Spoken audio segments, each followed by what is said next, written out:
আজকে পুঁটি মাছ ভাজা হচ্ছে কড়াইয়ের মধ্যে, কাঠের উনুনে আজকে রান্না হচ্ছে।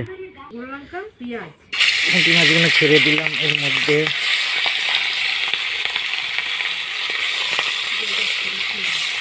পুঁটি মাছের আজকে টক বানানো হবে। উল্টে দিলাম, এক পিঠ ভাজা হয়ে গেছে, আর একটু ভেজে তুলে নেব। তো দেখো বন্ধুরা, ভাজা হয়ে গেছে, এবার আমি তুলে নেব। তো বন্ধুরা, এইটা টক করার জন্য এতে শুকনো লঙ্কা আর সরষে দিয়েছি ফোড়ন। এর মধ্যে সামান্য হলুদ দিয়ে দিলাম, তেঁতুল টক দিয়ে দিলাম। তেঁতুল টক দেওয়ার পরে জল দিয়ে দিলাম, হালকা করে নাড়াচাড়া করে দিলাম। তো ভেজে রাখা মাছগুলো দিয়ে দিলাম এর মধ্যে।